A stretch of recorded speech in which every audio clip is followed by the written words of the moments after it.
Internet! Hello, you lovelies, and welcome to This Week in Comics. We got a new setup. I'm trying out a new camera. You guys talked, I listened. I'm trying to upgrade everything, so hopefully you like the new setup. I'm going to work on improving the sound next and the lighting, but we got a camera, and I'm hoping this works out for everybody. This show is This Week in Comics, where I read 50 to 60 comics a week, so you don't have to. I break down the 9 comics I think were the absolute best from the week prior, and I try to make them the more approachable books, breaking down each of them for new readers so people can get in the comic store and discover some new stuff. I also preview this week's comics, everything available in your local comic shop right now, as well as giving you all of this week's comic news. And this was a giant week in comic news. We got confirmation about a bunch of Green Lantern rumors and a surprising home where it's going to live. We got confirmation on a number of Fantastic Four rumors, including some quotes from Kevin Feige, who also gave some great quotes about Deadpool and Wolverine, as well as some small updates about Wonder Man. We also, in the big news of the week, is those giant Superman set leak photos, and if you follow me, you know how I feel about paparazzi photos, so we'll discuss that in my own way. This is This Week in Comics. Let's do the list. Spider-Man. Guilty. The Incredible Hulk. Afraid so. Oh man, this is so cool. The X-Men. Now that you mention it. Before we get into the news, let's break down the top 9 comics from June 19th. Most of these, if not all, should still be available in your local comic shop. These are my favorite 9 comics from last week, starting with Batman number 149. Now Batman 149 is from Zdarsky and Steve Lieber. This is the beginning of another arc. This is dealing with the fallout of Failsafe, a big Batman villain that Zdarsky came up with, combining some classic Batman lore as well as some new fear of AI and tech elements coming into Batman. This is a very human story. This is a rebuilding. This is a growing into the family story. I really love what they're doing, fixing continuity, bringing Batman back to the status quo, but in new ways. I really like this issue. I think this is what Zdarsky does best. Then we've got Captain America number 10. This is from Straczynski and Sayaz. I love J. Michael Straczynski's work. He really humanizes very hard to humanize characters. Captain America is a hard character to write. He's very easily too much of a Boy Scout and unrelatable. This issue, very relatable, very approachable. I've been loving the art in this book. I've been loving the modernization of Captain America. I've been loving how the Nazi element is interestingly present, but also the flashbacks to the past and what Captain America would represent today. It's a very Winter Soldier feeling book, and I've been really digging it. Then we've got Helen of Windhorn number 3. This book has been amazing every single issue. This is from Tom King and Bilks Evely. This is the duo that did the Woman of Tomorrow run, my favorite Supergirl comic of all time that they're adapting into the DCEU. Tom King, we're also going to talk about later because he is largely shaping a lot of things over in the DC film world. I personally love Tom King's work. I think he's an incredible writer, and this is an especially interesting story where it's a blend of fantasy and literature and adventure and swashbuckling. This feels like a classic adventure comic, but very modern, and the art is staggering. I think this book is one for the ages. If you don't like comics, if you think you don't like comics, this is a very approachable book, or more likely if you're watching a comic book show. If you've got friends that think they don't like comics, this is one I'd highly recommend showing them, and it might get them in. Then we've got Invincible Iron Man number 19. This is from Duggan and DeVito. Jerry Duggan, another of my favorite writers working. One of my favorite Deadpool runs of all time is by Jerry Duggan. This is a really interesting take on Iron Man. He has been dealing with the fallout of Krakoa. He has married Emma Frost, and that was meant to be a very performative wedding, but he's actually falling for her. I love the way they're working with the money elements. I love the way they mixed in the Sentinels with Stark Tech, and all of these things coming to a head in the last issue. This is kind of a fallout issue as well. Post-Krakoa, where does Tony Stark go? Who is Iron Man in this world? Really love the way Rhodey is handled here. Just a lot of really fun stuff in this issue. Next up, this would have been my book of the week if not for Ultimate Spider-Man, but my number 2 book of the week right here, John Constantine, Dead in America, number 6. This Hellblazer book is so good. This issue is particularly jarring. I had a really interesting time reading it because I was thinking about my sense of reality and beliefs and where we are and what we are, and very big metaphysical concepts as well as some spiritual concepts. This book is about what it is to be alive in a world of stories. This is in the Sandman universe. This deals with a storymancer. A new character is introduced here that feeds off of stories themselves. They play with some Hollywood tropes. They play with some ideas of what it is to tell stories and living forever through stories, what it is to believe in things. This book is so special and so full of deep concepts. This is what comics can be. I seriously go back to issue 1 though. Don't start here. If you have to, start here, but go back. This book is so what I love about Simon Spurrier, and it feels I say this a lot about Rick Remender's work, but Spurrier as well. There's a lot of Hunter S. Thompson here. There's a lot of really interesting concepts wrapped in American myths and lore and Americana. I really highly recommend this book. Next up, we've got Nightwing 115. This is from Tom Taylor and Redondo. This is the second issue in the finale arc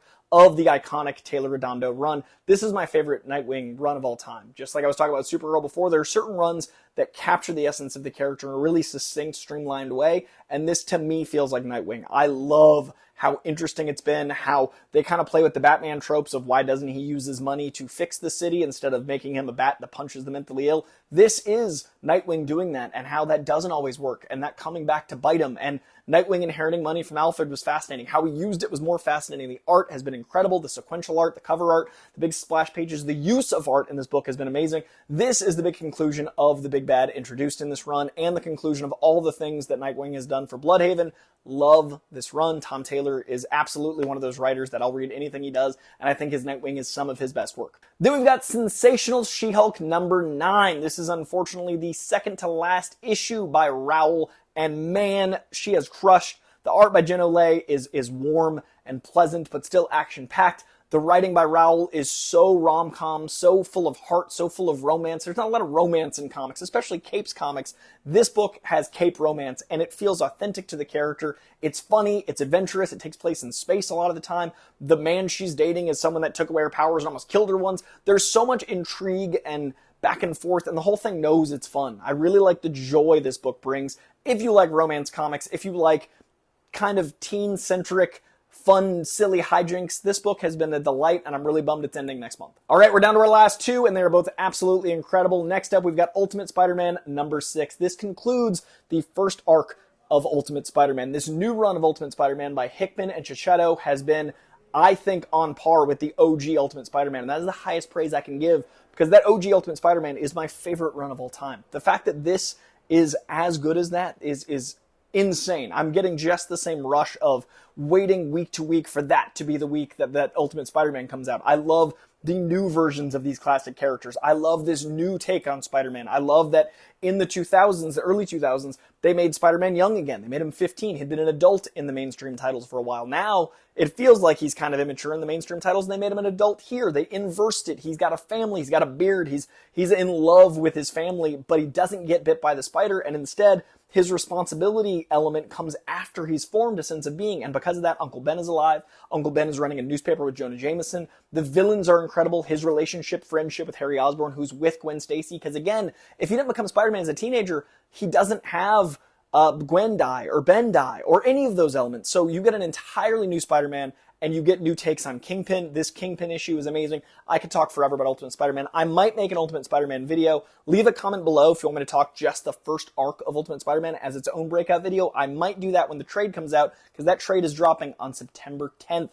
If you guys follow me and you want to know when trades drop, I don't read by trade, but I'm trying to keep track of the big trades. And September 10th, you can pick up this first set of Spider-Man. So I might do a video like the first week of September setting up to this trade. It's so freaking good. And the last of my top 9 of June 19th is going to be Wonder Woman number 10. This is from Tom King and Sam Peer. Tom King, we talked about earlier, one of the writers that I will read anything he does, a big force at DC, very big fan of his Mr. Miracle with Mr. Odds. This book is keeping up with Mr. Miracle for me. What he's done with Wonder Woman is up there with the very near perfect George Perez stuff. George Perez, one of my favorite writers, my favorite Wonder Woman writer, and here Tom King is making a Wonder Woman who, this is kind of a bottle issue, and it's the fallout of a giant interrogation and a giant throwdown fight.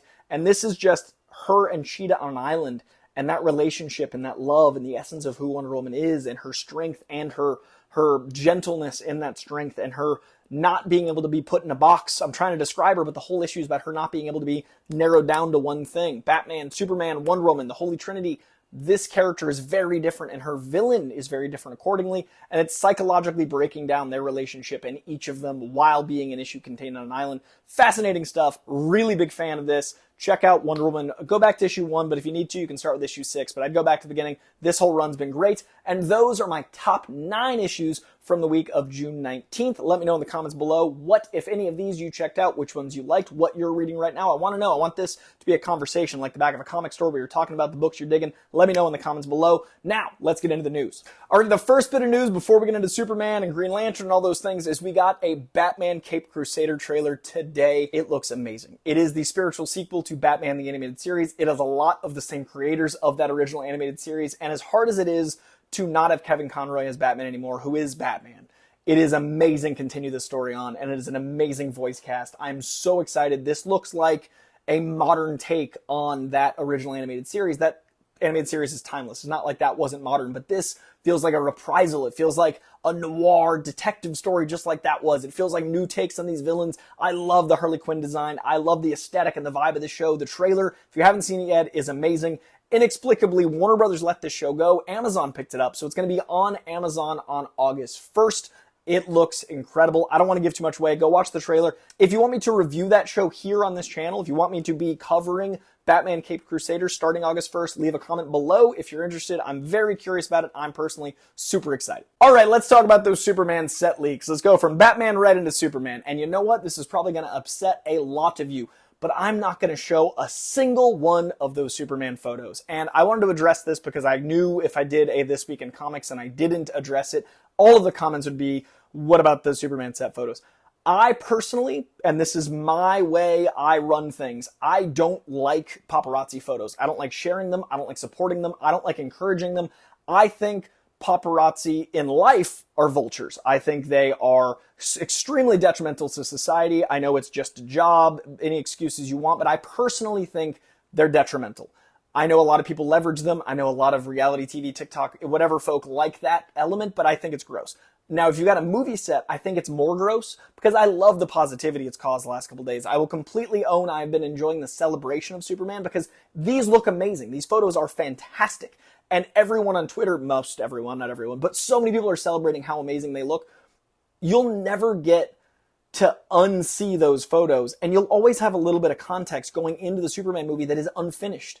A movie is thousands of artists. It is directors, writers, it is cinematographers, it is a team, a cinematographer usually. It is a team making the best version of the reality in front of them. A paparazzi photo is a long lens and a snapshot of someone in a suit running around. I don't want to celebrate knowing the amount I know just from those photos. I wish I had seen all of the Daily Planet popping out of that ship in context. And I'm not going to describe the images because that would give it away too. That's the closest to describing I'll give. Those images, I wish I'd seen that in the movie and not known. I wish I'd seen the first appearance of Lois Lane be an official image that's lit and constructed. And I get a lot of people love knowing as much as possible for as long as possible. And I get there have been times I've celebrated, these images, but I wish I didn't know as much about Deadpool and Wolverine. And I wish I didn't see certain cast members. Now, this has been announced in public, so I'm going to say it, but because it was a paparazzi photo, it was revealed Frank Grillo is in this as well. Now, Frank Grillo now is getting the treatment I think he wanted from Marvel. When he was cast as Crossbones, he was going to be everywhere. Now, he's actually getting to be everywhere because he's in the Creature Commandos show as the voice of Rick Flag Sr., the father of Rick Flag Jr., who was killed in the Suicide Squad, which means he's also in Peacemaker as a villain because Peacemaker killed his kid. It's a very logical way to bring him in from those two shows and connect him. But now we also know he is arresting the big Boy Scout, much like he arrested the Marvel Boy Scout or tried to arrest Marvel's Boy Scout in Captain America. He's also taken on Superman. We saw in these images. If you've seen the images, again, I recommend you don't. But since it was revealed he was in the thing, I'm being very vague. But Frank Grillo is in all three of the first three DCU properties, and that is very exciting. But again, I wish we hadn't seen these images as excited as we are for them. I love that we don't really know what Lex is going to look like yet. Maybe by the time this airs, we'll have seen a Lex image. Maybe we'll know who the villain is, but I don't want to celebrate, even as great as they look, even as wholesome as it is, that we're seeing images unfinished. And I want to see them in the movie. I will say, Mr. Terrific, living up to his namesake. He looks absolutely terrific, so comic accurate.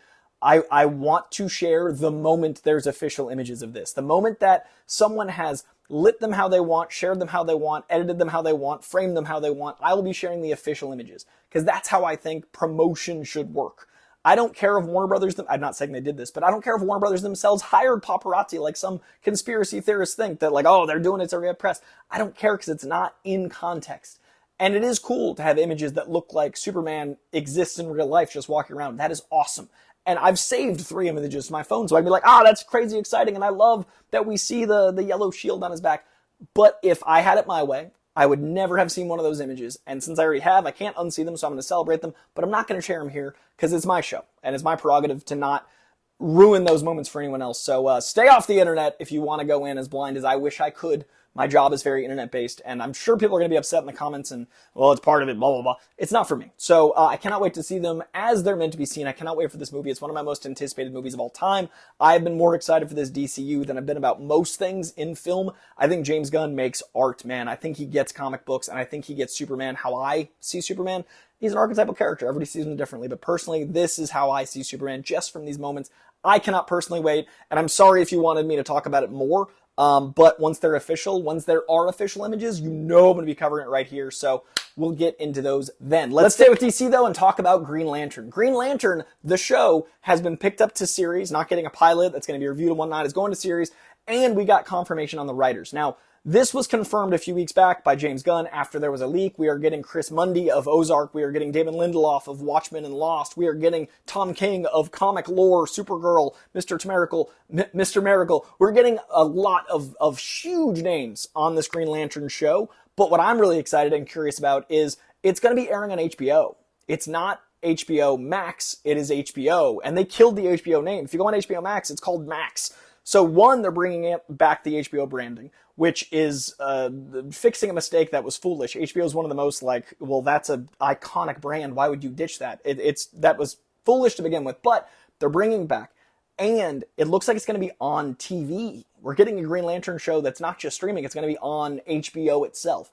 Is this going to be day and date on the streamer? Is it going to be available to stream as it airs? Is it all the same thing? And I just don't know how they're bringing back HBO. It could be any of these things, but it is very interesting that while we got confirmation with the team behind it, we also got confirmation it's on HBO. So 8-episode series, direct to order, not a pilot. It's going to be a show. Team is confirmed. HBO is confirmed. Very intrigued about this one. From DC rumors that have been confirmed over to Marvel rumors that I think were all but confirmed, now officially confirmed by Kevin Feige, we have confirmation that Fantastic Four isn't just set in an alternate universe, which I think we knew, but it's also set in the 60s in that alternate universe, which I think we knew, but this does firm up the idea that we might get an alternate universe Silver Surfer, that's Julia Garner, and then in our universe when they come through, it will be Norrin Radd. I think that's what they're going to be doing. Either way, I love the idea of an alternate 60s Fantastic Four. Kevin Feige said, quote, "There were a lot of smart people who noticed that the cityscape didn't look exactly like the New York that we know or that existed in the 60s in our world. Those are smart observations, I'll say." Love that. You've seen the image. It's right there in front of you on screen. I think it is a fantastic way to confirm some rumors. I also think it's going to be really exciting to see kind of a Tomorrowland take on the world they're in. The retrofuturism, very Kirby, very old school Fantastic Four. It allows an explanation for where they've been, why they didn't help with Thanos. It also makes Reed's genius an interesting context. I love fish out of water stories when they're done right. I think Sue as the de facto leader of the team, with Johnny being the brother of the leader that is a hothead and a wild card in another universe, is going to be really fun, along with Reed's genius. And I love, my favorite casting of all this is Eben Moss-Bachrach from The Bear as the Thing. I cannot wait to see how he brings those blue eyes to another universe, and the alienation of already being Rocky, but also being out of space and time that you know. All of that, plus it sounds like we're getting a lot of villains as a kind of a montage in the beginning in their universe, which also works. They leave those villains behind. It gets us caught up on continuity. There's so much right about this, and I really love how we'll get costumes that feel unique to them and that fold into our universe. There's so much that can make this comic accurate by the choice of setting it in the 60s in an alternate universe. I think this is absolutely the right move. I had been pitching this for like 9 years on various shows, doing a 60s Fantastic Four, and now that we're in an alternate universe reality with the multiverse, I think this is the absolute best way to do it, and I'm so excited it's confirmed. And to go from one Kevin Feige quote to another, we have a tiny quote about Wonder Man confirming it still exists. I'm excited for it. I'm a huge Yahya Abdul-Mateen II fan. Had him on my show, Comic Book Shopping. He is a ride-or-die nerd. He is so passionate about anything he does, but I love how much he's invested in the world of comics, indulges in it. He dives into it. He really invests in it. He's just a really good dude that really cares about his work. And I really love the quote Kevin Feige gave, even though it's just confirmation. We have a show coming up that we've talked very little about called Wonder Man, that I won't talk about much today either, except to say that it's extremely different. The reason I love this quote is because we don't want 10-year plans anymore, I don't think. I don't want to know too much before it's time. I'm sure this is going to get announced at D23 or San Diego, but then it'll be like, you know, an announcement of the date that's within a year, and it's going to be a little bit more. But I hate when we know so much leading up to things that it feels like we've already heard the news, kind of like the FF news, but confirmation is exciting.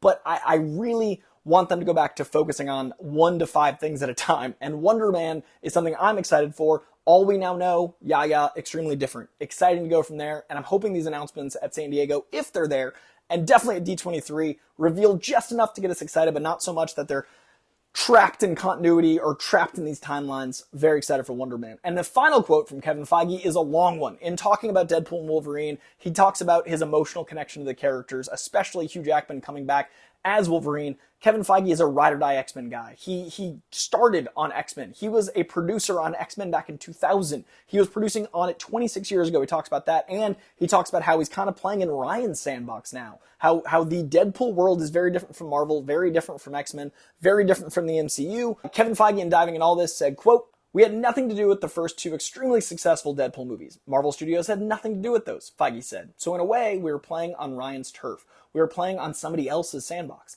The other way is that they were coming into our sandbox. We wanted to make it unique with the blending of those styles." Love that. Love that. He also said, quote, "It was really, really nice the way Sean Levy, our director, and Ryan were able to come in and embrace the best of what Ryan had pioneered with Deadpool and what Hugh had pioneered on those early X-Men films and bringing them in a very irreverent way, which people are already starting to piece together based on the trailers and the presence of the Time Variance Authority into our sandbox. A lot of my Deadpool kills the Fox Universe concepts might come to fruition, and either way, no matter how they do it, very excited to see this blend of worlds." He said, finally, quote, "When Hugh came on board, it became very emotional on a personal level for me because my Marvel career absolutely started 26 years ago in pre-production on the first X-Men film," Feige continued.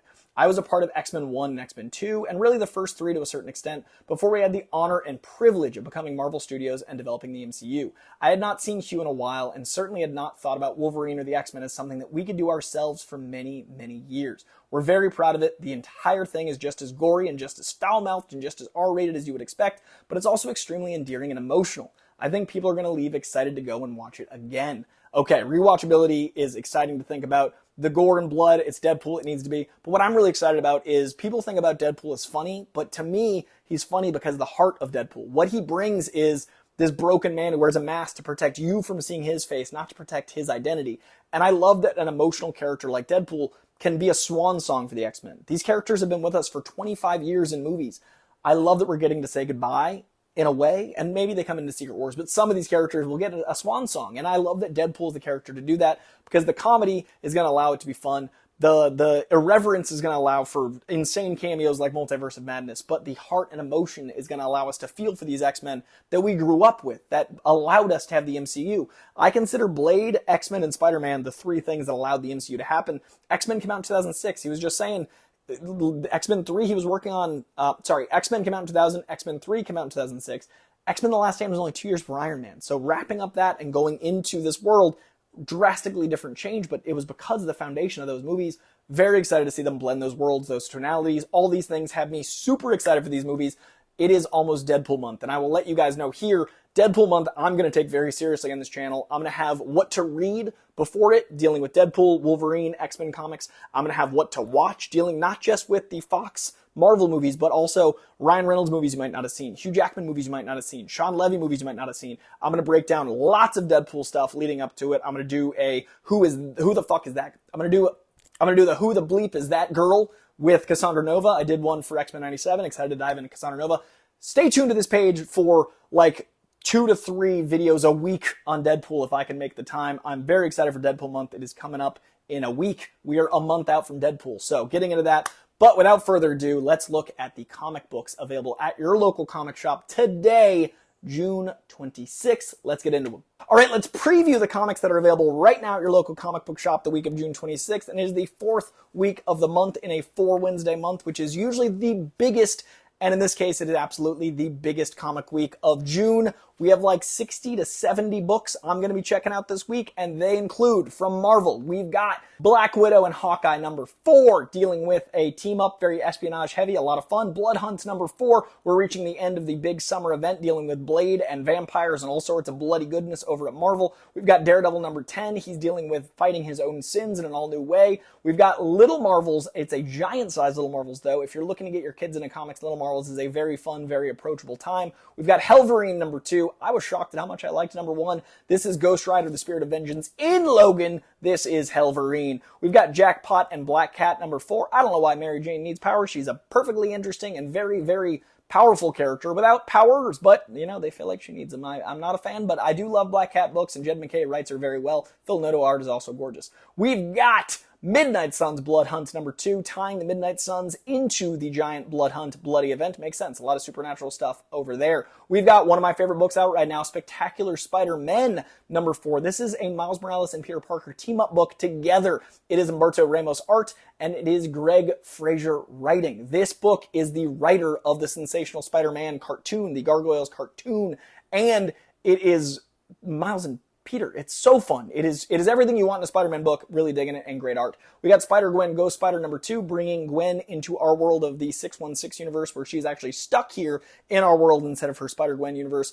Star Wars Darth Maul Black, White, and Red, a Darth Maul-centric book in a tradition of Marvel, and now DC does it too. Black and white, and only using splashes of red in the art. Very fun way to tell a story. We've got Superior Spider-Man number 8, a bit of a walk-away homage to a bunch of classic covers. I think it was issue 50? The issue where Spider-Man's walking away with his suit in the trash can. We've got that with Superior and Spider-Man here. Doc Ock no more. We've got Symbiote Spider-Man 2099. That's been a lot of fun. We've got Thanos Annual number 1. Don't know what that's going to be about, but it looks like it brings back the Infinity Watch concept. Ultimate Black Panther number 5. This book's gotten better and better for me. The first issue, I was like, okay, I like it, but I don't love it. 2, 3, 4, keeps growing. I love Killmonger and Shuri here. Union Jack the Ripper Blood Hunt, again, a very obscure character, Union Jack, but as Jack the Ripper because blood hunt and violence. We've got Vengeance of the Moon Knight number 6. We've got Wolverine Madripoor Knights. This is actually written by one of the OG of all time X-Men classic writers, Claremont, doing kind of a one-off over in Madripoor with Wolverine, teaming up with Black Widow and Captain America again, and that cover is in itself a nod to a classic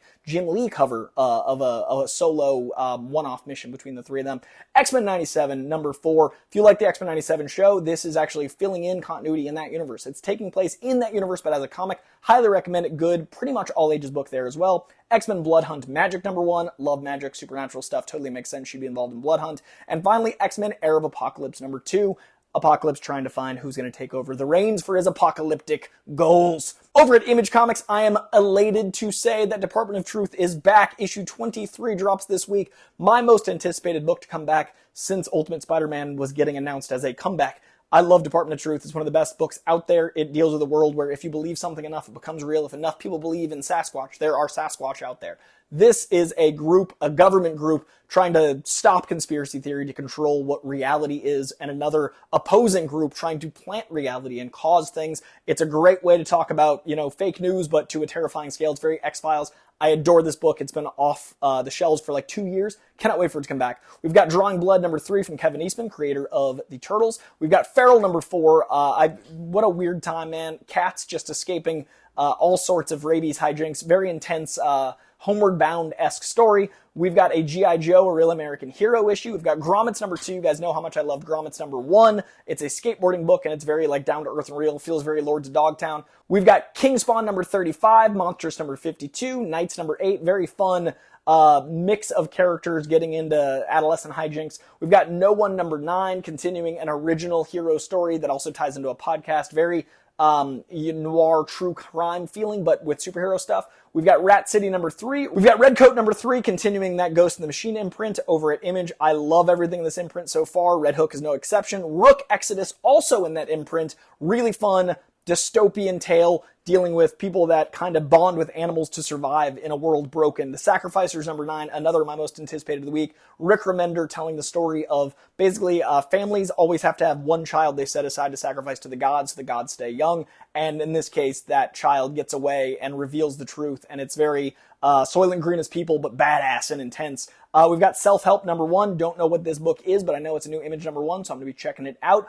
Under York number 2, Universal Monsters Creature from the Black Lagoon Lives number 3. If you like Universal monster movies and that world, check this comic out for sure. Void Rivals number 10, the world of G.I. Joe and Transformers, and new characters in that very awesome IP, as written by the inventor of Invincible, the great Robert Kirkman. World Tree number 11, another Hickman book that I'm enjoying, with the underside of the internet and a corruptive, cancerous internet taking over. We've also got The Walking Dead Deluxe 91 from Image.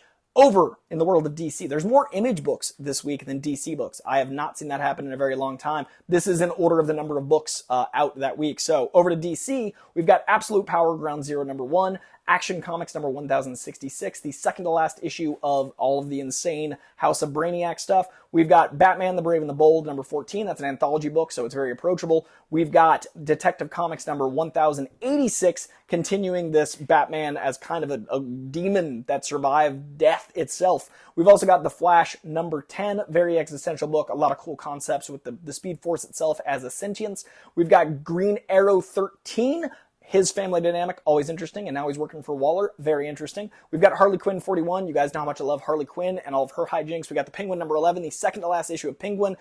I assume ascent or fall will happen in this issue, because right now it's Batman versus Penguin. The discovery that Penguin has been, kind of the discovery that Penguin has been betraying Batman just happened, so how does that occur and go down?